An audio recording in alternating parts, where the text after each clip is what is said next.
medicine abroad. Apollo MedSkill 6 years of MBBS program will be completed in 35 lakhs only.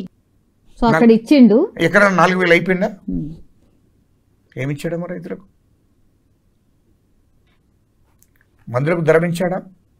అవిటి చేసే urea అవిటి ధర పెంచాడా? పెంచాడు.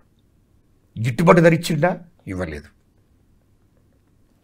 మరి ఏ రైతులకైతే రైతు బంధాన్ని వేసిండో ఆ రైతులు పండించిన పంట మీదనే గిట్టుబాటు ధర ఇవ్వకుండా, రెండవది ఆ ప్రతి బస్తకు 5 కిలోల వడ్లు తీసాడు.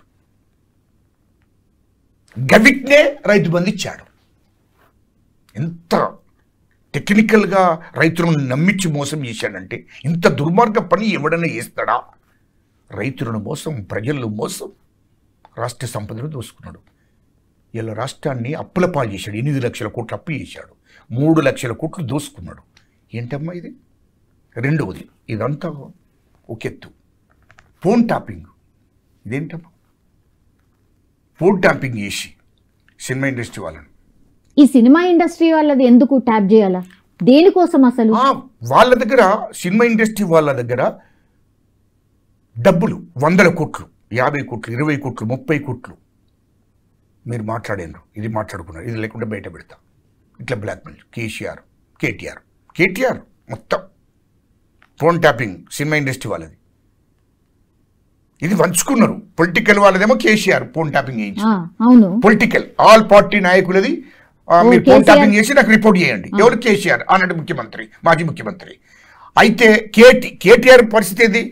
ఏ ఇండస్ట్రీ? సినిమా ఇండస్ట్రీ వాళ్ళది, బిజినెస్ వాళ్ళు, అదేవిధంగా బిల్డర్లు, కాంట్రాక్టర్లు, బిజినెస్ వాళ్ళు మొత్తం నాకు ఇన్ఫర్మేషన్ కావాలి. వాళ్ళకి వాడు బిజినెస్ చేసుకున్నట్టు, నువ్వు ఇది చేసినావు, నేను ఫోన్ ట్యాపింగ్ చేసినావు, నాకు 50 కోట్లు, నాకు 100 కోట్లు. జూవెలర్ బంగారు షాప్ వాళ్ళని కూడా ఇచ్చిపెట్టలేదు. వాళ్ళు నువ్వు ఎక్కడెక్కడ బంగారం తెస్తున్నావు తెలుసు, నాకు తమాషాలు చేస్తున్నావా, నేను మొత్తం ఎవరు నువ్వు ఒకసారి గలు వాడు పోయినాక ఇది ఇక్కడ చూసి రేపు 100 కోట్లు తమాషాలు చేస్తున్నావు. తెలంగాణ 6 కోట్ల ప్రజలకు చెప్పిన తర్వాతనే, దేశ ప్రజలకు, తెలంగాణ ప్రజలకు చెప్పినాకనే వాళ్ళని జైలుకు. అబ్బో అట్టిగా పంపుడు లేదు, అందరికి ప్రజలకు కూడా వివరించాలి కదా ఎట్లా జరిగింది దోపిడీ. కాళేశ్వరం ప్రాజెక్ట్ ఎట్లా దోపిడీ జరిగింది, ఫోన్ ట్యాపింగ్ ఎట్లా జరిగింది, ఈ కార్ రేసింగ్ కార్ రేసింగ్లో ఎంత మోసం చేసిండు, హైదరాబాద్ చుట్టూన్న భూములు ఎట్లా వీళ్ళ బినం పేర్ల మీద చేసుకున్నారు, వీళ్ళకి ఆస్తులు ఎక్కడి నుండి వచ్చినాయి, ఇవన్నిటి మీద విచారణ జరిగినాక ఇది తెలంగాణ ప్రజలకు శూన్యంగా చెప్పిన తర్వాతనే వీళ్ళను తిహార్ జైలుకు తరలించుడు.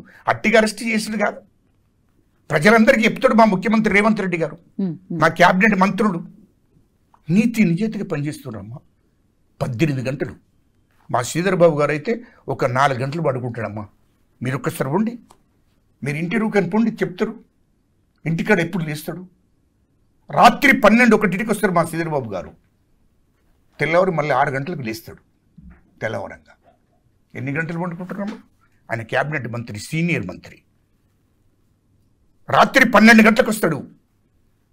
మొత్తం కాన్షియస్ ప్రజలను, ఈ రాష్ట్రంలో ఉన్న ప్రజలను, ఆయన ఐటీ శాఖను, ఇండస్ట్రీ శాఖను, ప్రభుత్వంలో ఇంకా అనేక అన్ని వర్గాలకు సంబంధించిన ప్రజలందరినీ కూడా ఆయన దగ్గరికి వస్తారు. రాత్రి 12 గంటలకు కూడా మాట్లాడుకుంటుంటారు వాళ్ళందరితో. అందరి సమస్యలు పరిష్కారం అయినాకనే వాళ్ళని పంపించినాక అప్పుడు ఇంట్లోకి పోయి భోజనం చేసి పడుకుంటాడు. మళ్ళీ పొద్దున 6 గంటలకి వెళ్ళిస్తాడు. ఏంటమ్మా ఇది బాధ్యత అంటే?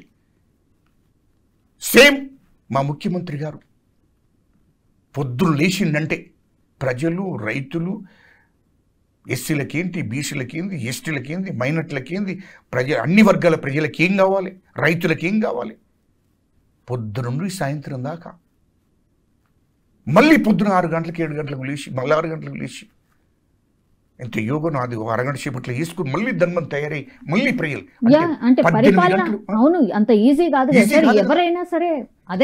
ఇది బాధ్యత. మా తెలంగాణ ప్రజలు నమ్మకం పెట్టుకున్నారు ఎవరు? మా ముఖ్యమంత్రి గారి మీద, మా రేవంత్ రెడ్డి గారి మీద. అవును, ఎదురు కూడా చూస్తున్నారు. మీరు ఇప్పుడు మాట్లాడిన అన్ని కూడా తేట తెల్లం కావాలి. ఖచ్చితంగా మాట్లాడడమే కాదు, విచారణ ముగిసిన తర్వాత చర్యలు కూడా ఉండాలి అనేది ఖచ్చితంగా చర్యలు ఖచ్చితంగా. మా రాహుల్ గాంధీ గారు అందుకోసమే ఇయ్యాలో మాకు ఎందుకు బాధ అనిపిస్తుంది అంటే ఇవన్నీ కూడా ఎందుకు బాధ గజలకాంతం మాట్లాడవరకే అందరికీ బాధ అనిపిస్తుంది. ఈ దేశానికి స్వాతంత్రం తీసుకొచ్చినప్పటి కాంగ్రెస్ పార్టీని మాట్లాడితే తెలంగాణ ఇచ్చిన పార్టీ కాంగ్రెస్ పార్టీ కదా. తెలంగాణ బీసీలకు తెలంగాణ ఉన్న బీసీలందరికీ కులగణన చేసి 42% ఇవ్వాలని చెప్పింది కాంగ్రెస్ పార్టీ కదా. ఎస్సీలకు వర్గీకరణ చేసి అన్ని సామాజిక వర్గాలకు న్యాయం జరగాలనేది కాంగ్రెస్ పార్టీ కదా. ఇవాళ కాంగ్రెస్ పార్టీ మా రాహుల్ గాంధీ గారు, మా సోనియా గాంధీ అమ్మ, మా మల్లికార్జున్ ఖార్గే గారు, మా రేవంత్ రెడ్డి గారు ముఖ్యమంత్రి గారు, మా పిసి చంద్రుడు మహేష్ గౌడ్ గారు వీళ్ళందరూ హామీలు ఇచ్చిన హామీలని నెరవేర్చడం కోసం ఆనిషలు కష్టపడుతుంటే ఓ దిక్కు మా మహేష్ గౌడ్ను మాట్లాడుతావు, ఓ దిక్కు మా ముఖ్యమంత్రి రేవంత్ రెడ్డి గారిని మాట్లాడుతావు, మా మంత్రులను మాట్లాడుతావు, మా పార్టీని మాట్లాడుతావు. నువ్వేం చేసినావని నువ్వు దోపిడీ చేసింది కాక వాళ్ళు ఇష్టం వచ్చినట్టు మాట్లాడతావు. అందుకోసమే ప్రజలు గమనిస్తున్నారు.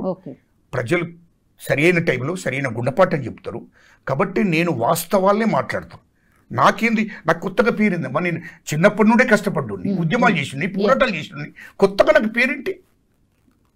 నేను ఉద్యమాలు పోరాటాలు చేసుకుంటూ వచ్చినండి.